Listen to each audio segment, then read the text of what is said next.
ang ano lang talaga, if you have the good heart to do, it is your mind that dictates what to tell. Kasi kung pera-pera lang talaga ang nasa isip, you could not think of those things. Ito yung sharing, yung It starts magsishare. with a good heart. Yung sa mga magsishare ng mga ganito, seldom you can find a farmer like that. Kasi iba talaga.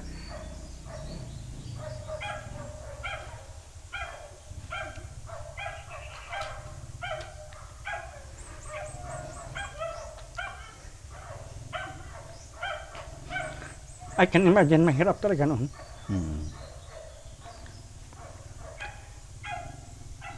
Kakain lang ng ano, lugaw, kasi marami kaming kakain. Even though I'm working, my wife is working, but there are so many children that I have. Yeah. When I have this, I have to share. Maawa ako sa farmers. During the time of Yolanda was hit, badly hit. Meron akong mga kliyente doon. We were with some NGOs. Pumunta ako because I have my purpose. I-invite din nila ako. Alam nila tutulong talaga ako eh. Alam nila. So, pumunta ako. With that seminar, parang hindi pa rin kompleto. I am just a very small farmer. I donated their 10,000 seedlings. Alam mo, 5 years after, Yolanda, may nag-message sa akin.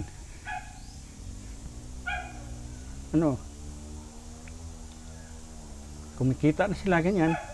Naggawa na siya ng tabliya. Binenta niya sa neighbors niya. Yun, it inspires me more. Iba kasi nandito sa baba. Medyo gumagaan yung buhay mo. You feel, I really felt the farmers. Maawa ako sa kanila. Hindi na yan pang pera-pera. Meron naman akong kita kasi daming magsaseminar eh. Meron naman akong kita pero I did not mind that. Anyway, wala man akong problema sa buhay. But what I should have is just to share this good experience that I have. Sarap ang buhay pag ganito. I-share mo lahat-lahat. Masasabi mo ba na fulfilled ka, sir? That's why I invited you because I saw it as a venue for others to hear me kasi maliit lang din. Kahit ilang taon ako nagsaseminar pero maliit pa rin din ang nakaalam. How good is farming? Even of any kind. Basta diskarte ka lang talaga. May pera, dami ang pera.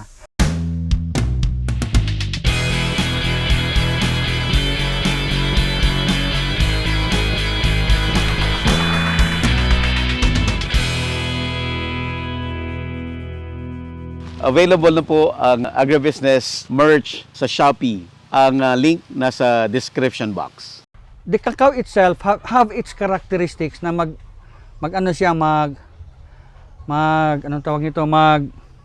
mag-thinning siya. Kumbaga sa Kusa niya. hindi niya kaya buhayan lahat. Meron siyang i-abort. Meron siyang i-abort. Pero itong stage na ito, Malaki na yan eh. fruiting So, sa sa nabalot ito na nabalot ito na may basa. So ideal for wrapping of the pods is mga 10 a.m. or 9:30 a.m. may init na sa araw. Pag tag-ulan, pag sumasalisi, huwag kayong magra-wrap ng pods. Okay. So yan ang natin. So anong laki supposedly ng bunga? Oh, by the way, sir, bakit mo kailangan mag-wrap? Okay, bakit i-wrap natin ang kakao? Number one, there is what we call a disease that is pod borer. Okay. A pod borer disease is a kind of insect that would sting. No, bubutasan ito sa maliit pa. Yung it's very early stage. Pero itong sting na ito, itong pad borer na ito, hindi siya bubutas kung wala pang bean sa ilalim, wala pang buto sa ilalim. Mm. So, babalutin natin yan siya before maging meron ng bean sa ilalim.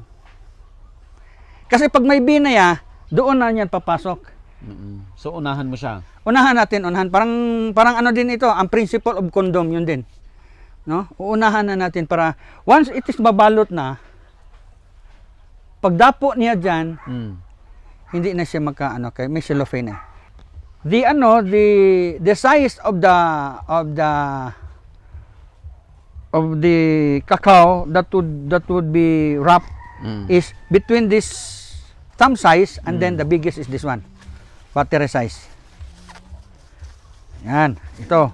Yan. Battery size yan. So itong cellophane na ito is itong cellophane na ito is 6 by 12. Okay. Pero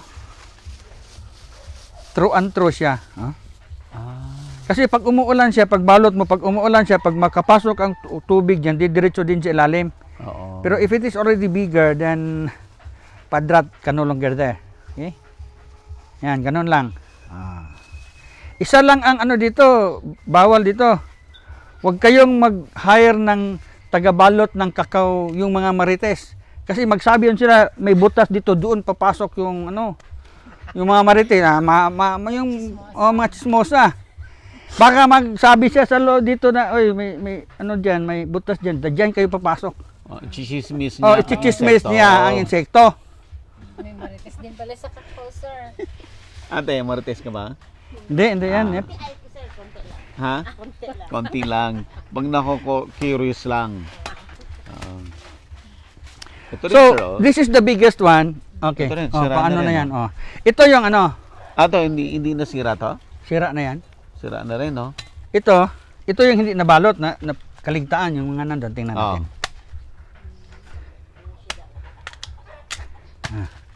Sira na to. Tingnan mo.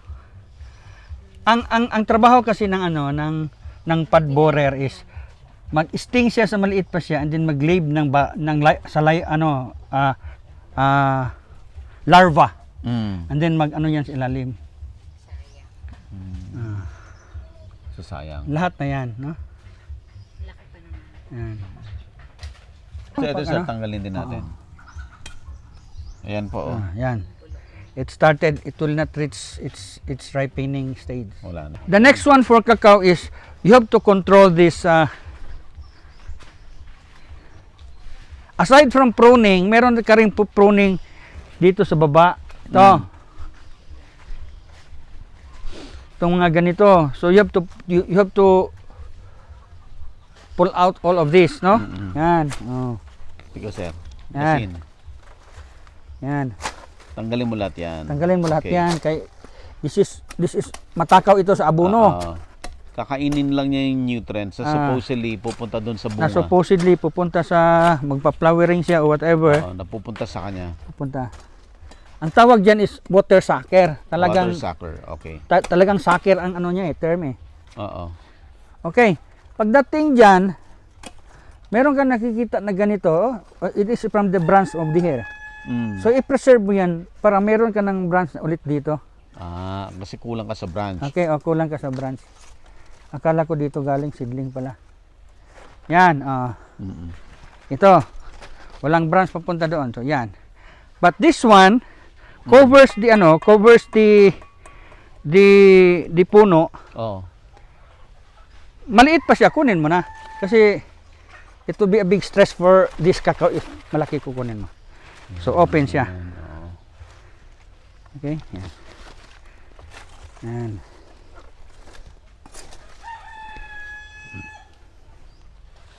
Ito. Hindi na ito na monitor itong mga ko, but anyway, I will just give you a yan. Wala kang sanga dito, so ito. Ito naman ngayon, pumapasok dito, kukunin mo yan. Yan. But this tree is not really good fruiting because of the big tree beside. Of the durian. Durian.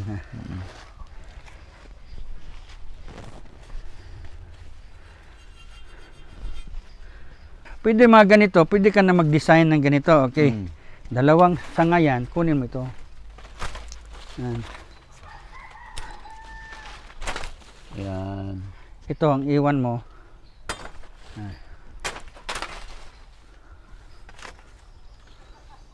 Oo. Meron ding isang paraan for rejuvenation Mm. para maano natin ito lahat. I will show you some. Sample ito sa ano namin. Sample ito sa demo namin. O, tingnan mo. May lumulusot diyan. Pwede rin hindi mo putulin agad, pero may lumulusot yan, dudugtungan mo na. Mm. Pag nabuhay na yan, pwede puputulin mo na pag namumunga na yan. Itong buong tree. Ito buong tree. Oo. Kapalit na. Yan o. Yan. Yan ay magiging bago. Bago na yan. O. Pero how many years yan, sir? Bago mamunga ulit yan? Mga ano na lang, mga 1 year. 1 year lang. 10 to 12 months na lang kasi malaki na ito. Oo. Pero pag hindi mo ito puputulin, mas matagal siya kasi most of the nutrients will go there. Diyan pa rin. Pa rin pa- Sa pupunta. mother trunk. Mother trunk. Oo. Yan. Dugtong niya. So itong nakadugtong na to, bagong variety na to. Yung bago na, modern na. W10 ata yung dinugtong nila. Mm-mm. Ito, ito. Ganito yan. Mm. Plano mong puputulin ito. Ito, dugtungan mo yan. Oo. Yan, tingnan mo ang pruning design. Oh. Mm. Makita lahat sana kung walang walang barrier doon sa ilalim. So ganyan ang pruning, bagong pruning. May nagpo-pruning pala. So alam na rin nila yung tama. Alam na, hindi pa ganun kasi yung tao maglakad lang sa gitna. Mm-mm. Hindi maano yung maharangan siya. Mm-mm. Fertilizer, spraying. Weeding. Okay. Pag malaki na yung kakao mo, hindi na masyado problema ang weeding kasi wala nang Wala tumutubo. nang tutubo. Kasi yung canopy niya nag-ano na sila, nag-cover na sa Nag-overlap sunlight. na. Oo. Nag-overlap na. So when's the time na needed talaga ang weeding? Ano sir? From day of planting until mga 5 years. Yun. Kaya nga meron akong explanation diyan na talagang maliit ang gastos ng isang farmer. Oo.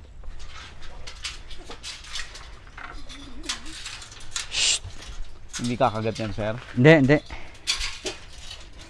Okay, irrigation. So crucial ang Bangko irrigation aragod. for the seedlings. Wala na sir, hindi na sir. Timing lang. Timing lang ang gagawin mo kasi if you will be going to have the irrigation, it will be very costly for you for the starters. Okay. Oo. So during rainy season, During rainy season, ano yan? Late May, early June, hanggang, if possible, hanggang November. December, pwede pa makahabol. Medyo matagal pa yung summer. okay. So yun din basically yung time para doon sa production ng nursery. Yung rainy season period. Ang nursery production is whole year round. It can be easily managed.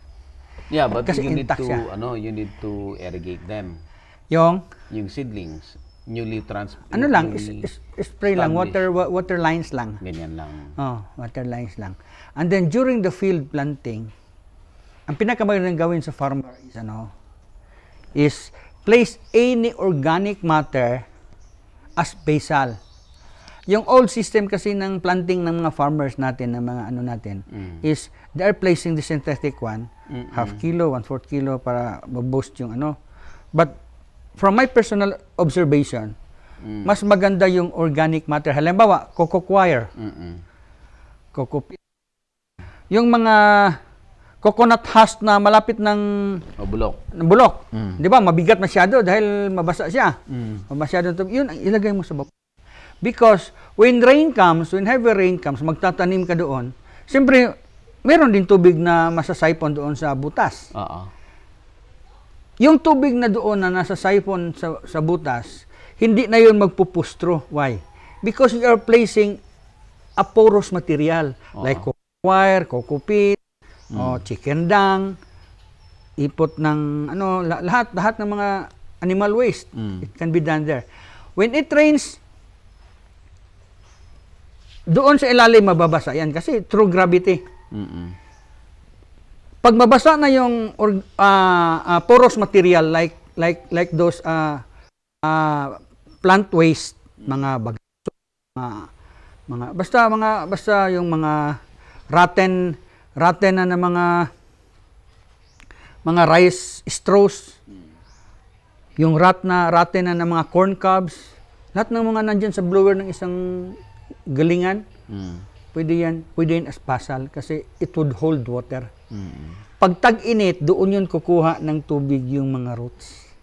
Hindi yan madadry kasi tinakpan mo ng lupa eh. It is 1 foot below the ground eh. Oo. So, if ganun ang sistema ng pagtatanim mo, kahit anong tanim na itatanim mo, even though there is a long dry season, meron pa rin siyang source of water. Kasi yung plant waste doon na ilinagay mo, like cocoa coir, cocoa pit, or nabubulok na ng mga coconut husk, it will stay there for the next 8 to 10 years bago maging lupa ulit. Oo. So, mayroon ka talagang source of water. Every plant, kahit wala kang irrigation system na ginawa. Just below the roots? Hindi, the ideal hole is 1 foot square. Okay, malalim yan. Lagay ka na Lang, square. lagay ka ng 2 kilos of Cocoa coir, halimbawa. cocoa coir, ganyan, 2 kilos or whatever. Kasi it would be, if you will think it, if you imagine it, you will be putting up a mini reservoir in each and every tree you plant. So, once nalinagay mo yung 2 kilos, let's say for example, ng cocoa coir, are you going to put soil first? Manipis lang. Put bag, nilagay mo na. Ilagay na. And then, always put in your mind that it is a fertilizer. It is just a source of water by the plant. 2 months after planting, hanap na yan pagkain, 2 months. Kasi on the first, hanggang 2 months, nag-i-stay pa yan dyan eh. Stress pa yan siya. So, lalabas, naghanap niya yung pagkain. Doon na ang first fertilization mo ng synthetic, which is about 30 grams lang. 2 kutsara dito, yun lang. Hindi naman marami. And then, hinahina yan bababa. The fertilizer. Going down to the rest makakain yan lahat. So, meron na tayong planting. Discuss na rin natin yung age ng seedling before it's ready to be transplanted. I guess, na-cover na natin. Ano pa? Meron pa ba? Itong during planting, if you are really a good farmer, if you are a very innovative farmer, the very best thing to do before you plant anything in your farm, you must have a shading. Anong shading mo? Okay. You want to show it? Yung shading? The best shading is banana. Kaya I tried my best to have these banana trees eh. Okay. Halimbawa, tatanim ka ng 1 hektaryang kakao. Tatanim ka muna ng 1 hektaryang banana. Okay? Yung 1 hektaryang banana, the distance of that is 2 meters by 2 meters. Ang lateral distance is 3 meters. 3 meters, then 2 meters na yan pag ganon. Okay? After 8 months of planting the banana, which is almost to bear fruit, that's the time you plant your cacao. You are very safe there. Very safe. Kasi it is 80% shade. Wow. 80% shade. So, saan mo ilalagay yung cacao? In between? Diba? At the middle? 2 meters. Ang linyan is 2 meters. 3 meters yung interval. Okay. Doon ka sa 3 3 meters. meters. So, 3 meters, 1.5. Di 3 meters pa rin ang kakao mo. Okay. Diba? Okay. Kasi you need shade eh. You need shade. Ang maganda dyan, if that combination, okay, remember, 8 months old na yung banana mo. 8 8 months old, mag-start na yan magpuso yung banana mo. 10 months old, maka-harvest ka na. Your first fruiting of your banana, the sales of that would be the one to maintain for the next 5 years of your cacao. Wow. Abono, yun ang wala sa training, yun ang wala sa academe. Okay, so you're planting banana, hindi para ang mindset mo ay kumita ka ng limpak-limpak sa banana, but rather, yung kita mo sa banana, ito yung magsusustain For the next 5 doon years. sa cacao na hinihintay mo yung Fruiting time niya. fruiting time niya, which is ilang years? 3 Ano? years. 5 years, yung 5 years. yung ano talaga, yung Yung- full fruiting. Maximize na siya talaga. Yung kumikita na talaga. Kumikita, may ROI ka na. May ROI ka na. Ah. Okay, kasi bubunga yung cacao mo for the next 2 years after 24 Hindi pa months. break but even. Hindi no? naman yan Hindi. sufficient. Kaya nga maraming cacao farmer na di-discourage at the middle of their farming. Ubus lahat pera nila every month, grass cutter, every other month, spray ganito, ganyan. Ganito, pag merong banana dyan, every 15 days mag-harvest ka ng banana. Anong magandang combination ng cacao at banana? The insecticides, the fungicides, and the foliar for banana is just the same for For your the cacao. cacao. So, So pag you don't mag-spray need ka to ng banana nimo, Meron na for ano your mo na cacao. yung ano mo, ano mo na, isabay mo na yung cacao mo. Okay. The fertilizer for banana and the fertilizer for cacao is just the same. Mag-fertilize ka ng banana mo, tapunan mo yung cacao mo. And then the lifespan of banana is mga 5 years. The 5 full years, fruiting, that includes the suckers. kasi you will be harvesting that for the next 3 to 4 generations eh. Okay. Yung follower, yung tinatawag Yes, ng mga yes, followers.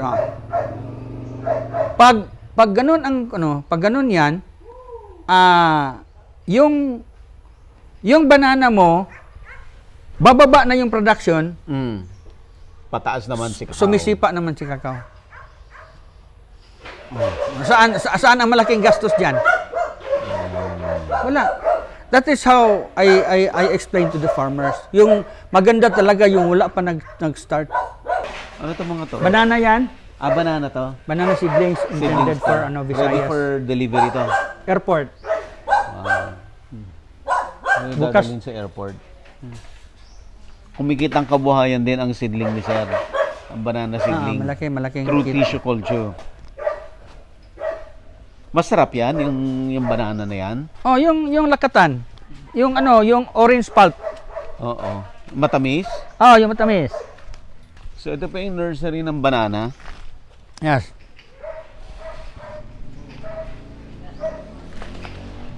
Yung malakas na ulan other night, yan nasisira. Na ano niya, no? Oh. Minub niya yung yung plot. Nag-move yung yung mulching film. Oo. So naman yan, i-rearrange naman yan. Nare-rearrange na naman. Mm. Ganun kalakas yung ulan. Oh, malakas.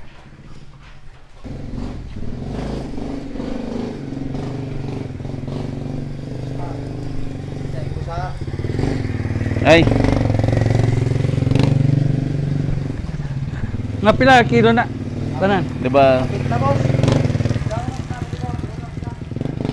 Sabi ni Sir, naka-intercrop din kasi sa coconut. Mga pila ka kilo yan. Mga Yung pila farm. kilo ka na tanan. So, hina-harvest ngayon yung coconut. Tagpila na. Ibebenta rin nila yon ulit. So, Di, another source of mga income. tagpilang kilo ron. Dami na, oh. Kanina, kaunti pa yan. Kailan pipikapin yan? Ah. 2 days from now. So, may ipon pa to? Dadami pa to? Dami, no? Wow.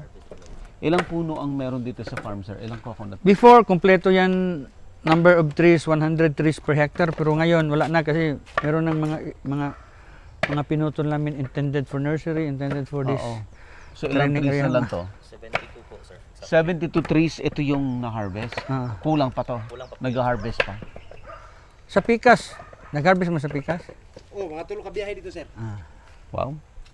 Ikaw, kuya, ikaw na rin naggaganon doon sa, Ano sila? tagahakot ka lang. ano sila, parang kumpanya sila, meron silang tagahakot, tagaakyat. Yan.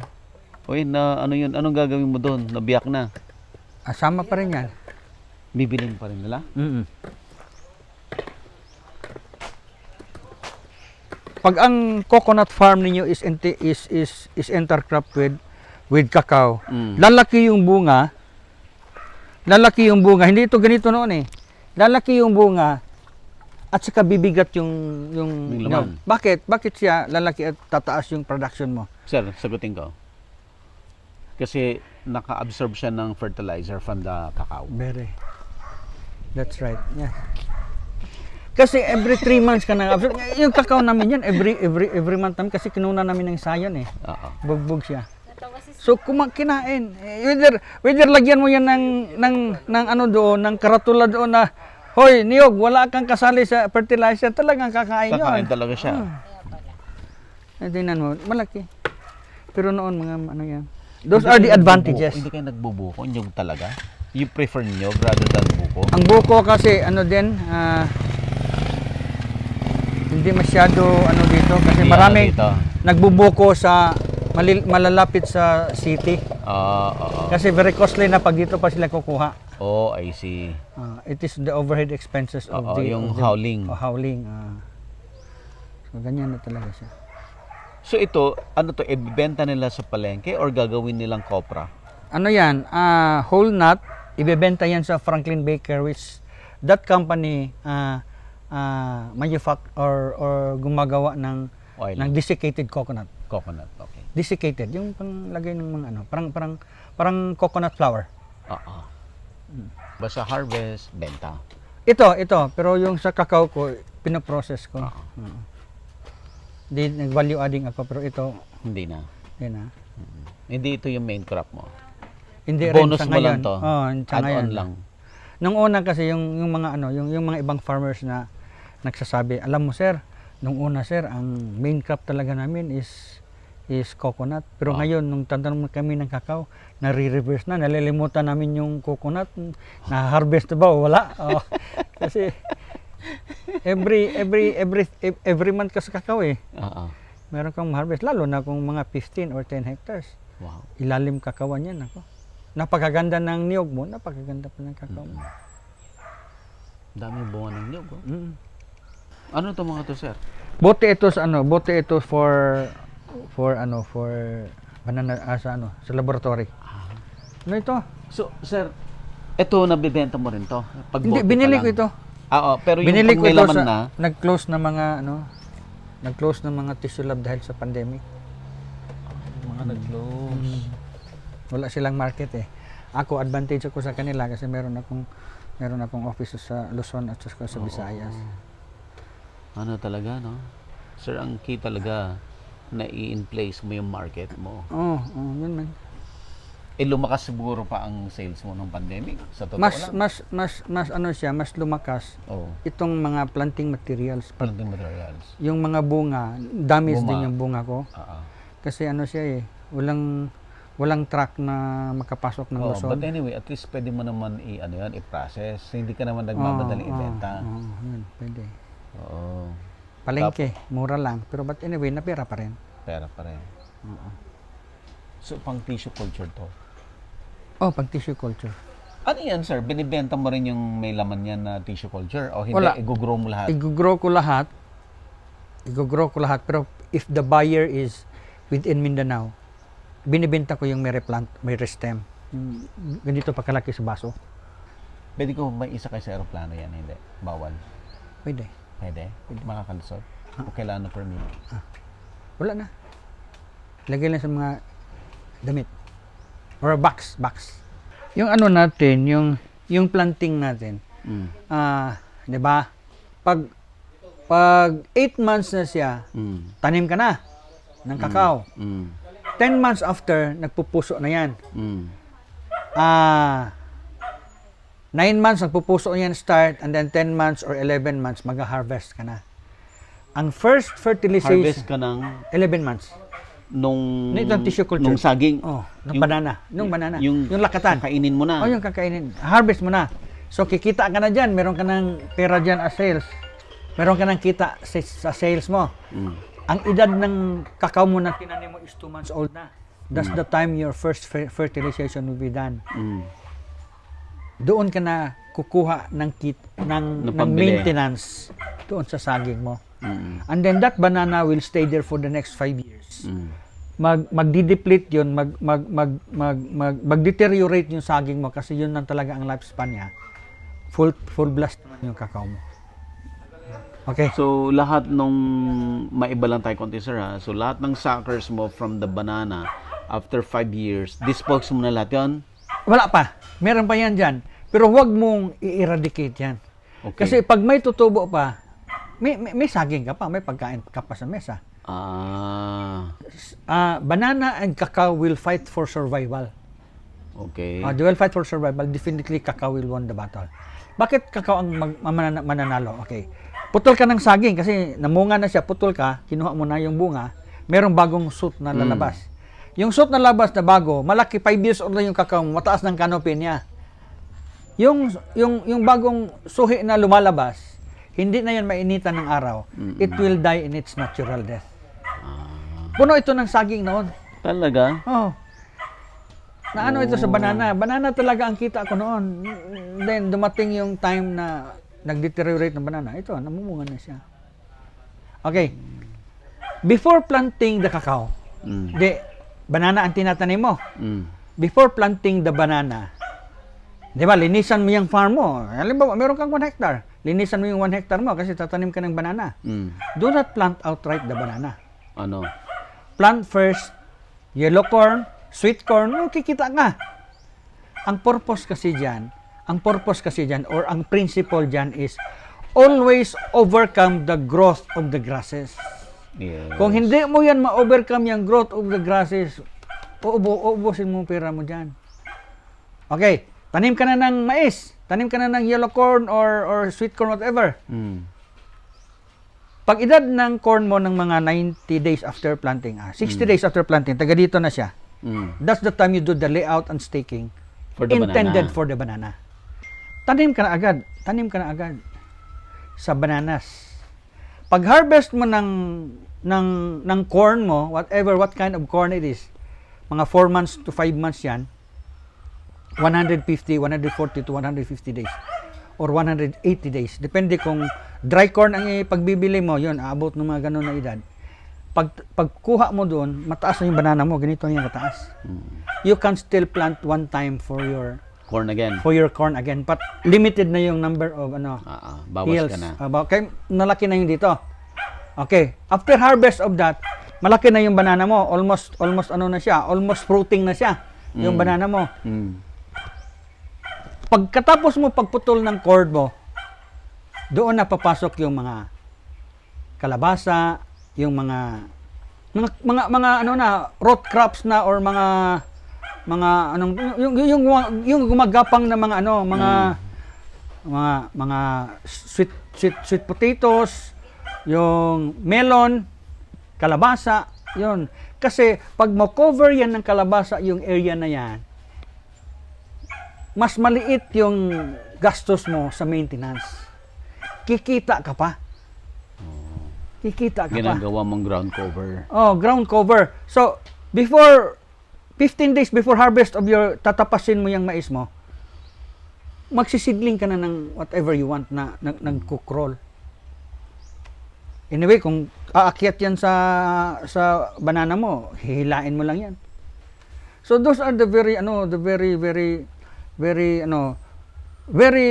economical, at the same time makatsamba ka, kikita ka pa. Alam mo, sa farm ko doon sa Arakan, I have 5 hectares there. So natapos muna namin tanim ang medyo malaki na yung saging. Tinaniman ko ng 5 hectares, tinaniman ko ng squash. Pag harvest ng squash timing, mataas ang presyo. 20 pesos per kilo. First harvest namin, nag-harvest kami ng 7 tons. Wow. But 7,000 times 20. 140,000. But my intention there is not the income for the squash. My intention there is not to As have so ground much cover. money as ground cover. Ang laki ng gastos, lalo na walang medyo tao na magbabantay talaga sa mga tao mo or whatever you will do, it will be cost for you. Ngayon, kumikita, sumusobra. I did not expect that. Ini-experiment ko lang yan. Kasi yung, if you are really a good farmer, you must be very, very innovative. At the same time, advanced thinking. Ang iba kasi, pag kakao lang, tanim agad ng kakao. Sus, mag-maintenance niyan ako. Hirap. So, surrender. Yun kamay, yung ibang mga farmers na ano dyan. Yun ang nangyari sa kanila. Yeah.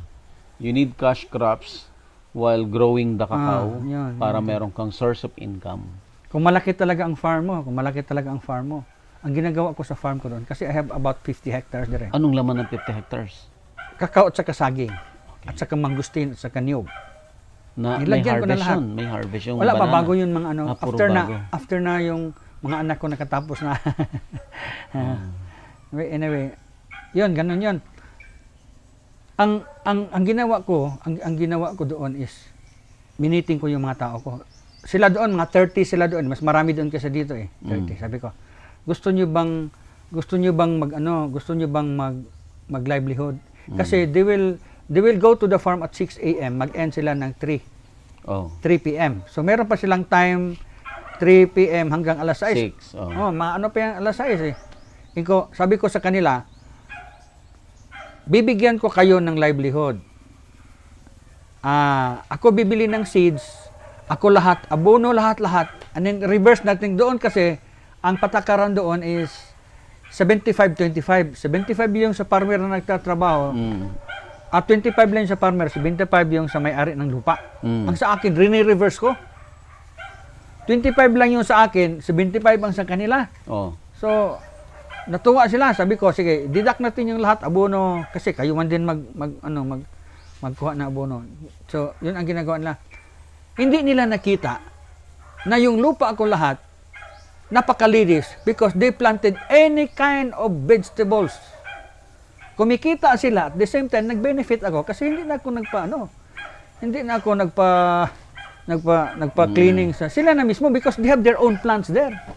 Ikaw saan ka babanda? Doon ka. Ikaw saan ka? Ano itatanim mo? Tatanim ako ng kamatis, tatanim ako ng bell pepper, tatanim ako ng radish, tatanim ako ng pag-uwi ko yung sasakyan ko, ako na mag-surrender. Tama na ito, hindi na namin maubos itong kain. Wala kami ni Mrs. Daming vegetables. And then they respect me so much because I give them another aside from their salaries every week na binabayaran ko. Pagka Sunday, pag punta nila ng market diyan sa Kalinan, bibenta nila. At the same time, pag-uwi nila, meron silang isda, meron whatever.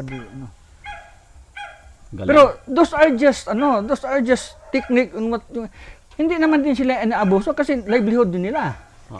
Ang gusto mo lang talaga, ma-maintain yung farm. Yun. So, yung hindi to maging masukal or... And then, kumikita sila. Sayang naman din, 3 oras nila na bakante everyday. Saturday, Sunday, maglalaro lang yan ng mga kahit ano, malasing, mag-away pa. Punta sila sa ano nila. Di ba? Yung mga magagaling talaga, after simba, punta na sila sa vegetable farm nila. Well, that's good. Pero kung hindi mo ini-introduce yun na idea, they cannot tell you that. Yes. Ang galing, no? Yung strategy ni sir, no? Binigyan nyo ng livelihood yung mga tao niya, additional income, para lang ma-maintain yung farm na malinis. Kasi kung malinis, bawas sa farm labor.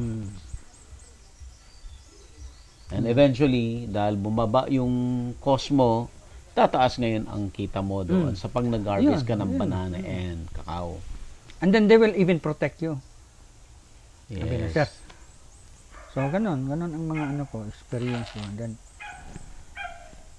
man talaga, if it is just, ang lang talaga, if you have the good heart to do, it is your mind that dictates what to tell. Kasi, kung pera-pera lang talaga ang nasa isip, you could not think of those things. Yung sharing, yung magsishare. Starts with a good heart. Yung sa mga magsishare ng mga ganito, seldom you can find a farmer like that. Kasi iba talaga.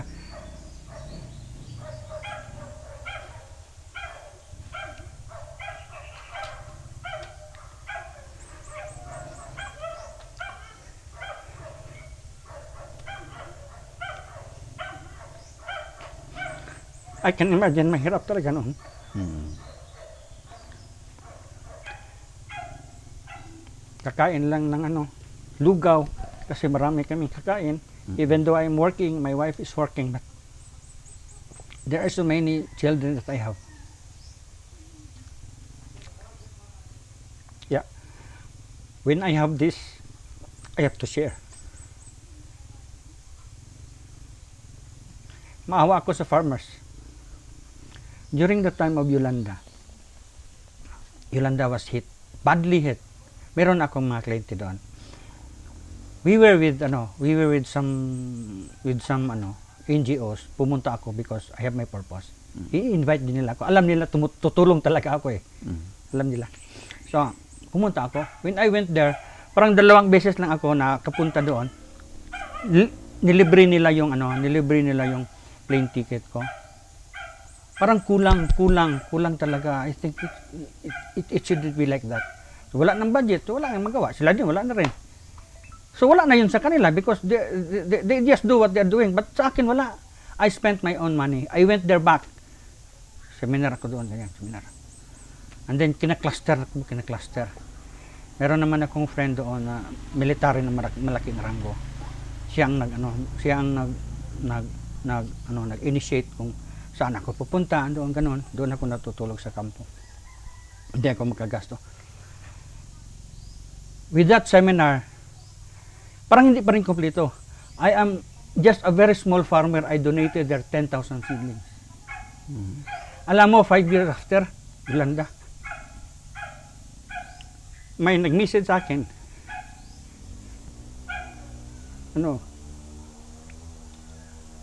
Kumikita na sila ganyan. Naggawa na siya ng tabliya. Binenta niya sa neighbors niya. Yun, it inspires me more. Iba kasi nandito sa baba. Medyo gumagaan yung buhay mo. You feel, I really felt the farmers. Maawa ako sa kanila.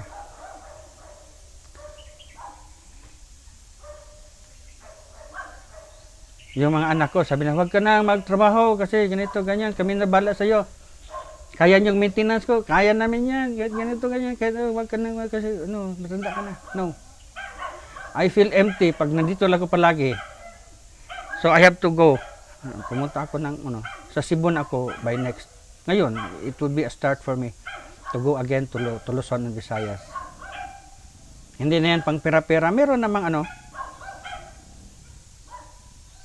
akong kita kasi daming magsaseminar eh. Meron naman akong kita pero I did not mind that. Anyway, wala man akong problema sa buhay.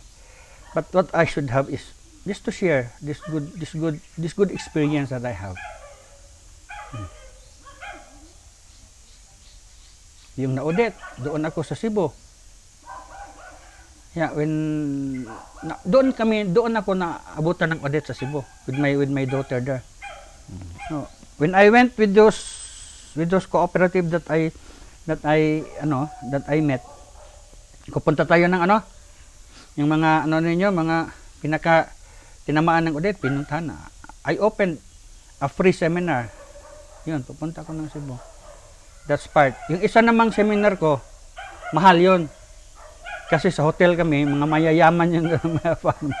3,500 ang bayad nun. Pero may libre din, isang very na farm sa Cebu City. Malayo na talaga sa city. But it is still part of Cebu City. Masarap ang buhay pag ganito. Si-share mo lahat-lahat. Masasabi mo ba na fulfilled ka, sir? That's why I invited you because I saw it as a venue for others to hear me kasi maliit lang din. Kahit ilang taon ako nagsaseminar pero maliit pa rin din ang nakaalam. How good is farming? Even of any kind. Basta diskarte ka lang talaga. May pera, dami pera. When I started farming, I did not felt na nung una na kaming dalawa ni Mrs. hindi pa namin ito na start ng pag hindi pa siya productive. Mahirap kahit dalawa kami, teacher siya ako Anim yung mga anak namin, and then yung mga anak namin hindi nag-aaral sa government school, sa private school, high school. So gumagasto na kami. Hirap talaga ng buhay. Sir, yung success mo ngayon, may gusto ka pa bang gawin? Ano na lang, yun na lang. 12 farmers. Hanggang Yun na lang hanggang may talaga. buhay, yun na lang. I have no more intention. Yung tumawag kanina, ano yun chocolate manufacturer yun sa Subic. Ang laki ng factory niya doon. He Oh. plans to put up here a fermentary facility. I say, we will find, but it would also help farmers kasi it is a of the art, ano ba? Yung State of advanced the art. state of the art na facility for fermentation, which is badly needed by farmers. Na kailangan talaga they know how to do that. Pero meron pa kaming process na ongoing na mga negotiations. Kasi gusto din ng German na yon na ako talaga ang mag-manage. He saw me also may ng farming, my love of farmer and of farmers also. Itong mga farmers dito, pag sabihan ko ako bibili ng beans mo, talagang ibibigay niya sa akin. Okay, sir, last word sa audience natin. Madaming naghahanap ng opportunity. Hindi nila matagpo-tagpuan. Marami silang hardship. Kaya sila nanonood. Naghahanap sila na baka makakuha sila ng opportunity. Ano lang, when you are a starter farmer, always think that you would not have a good income on your first year up to 5th year. What you will do is just think of anything that you can have always a cash crops. 120 days you will get an income. There are 60 days. There are even 30 days. Yung pitsay 30 days lang yan. Yung talong 120 days lang yan. So you can do all these things. Cash crops while waiting for your perennial crop or anything that you planted to bear fruit. You have to utilize the open space, because if you will not utilize the open space, you will just go on spending to get rid of those grasses and weeds. Ano lang, do your best, and then there are so many things. Kahit wala kang tao, you can do that. Number 1, wala kang tao, buy a mulching film, black film. Tabunan mo yung mga grasses dyan. 2 months after, patay na yan lahat. So, do you need people to do that? Wala. Just cover the sunlight. Available na po ang agribusiness merch sa Shopee. Ang link nasa description box.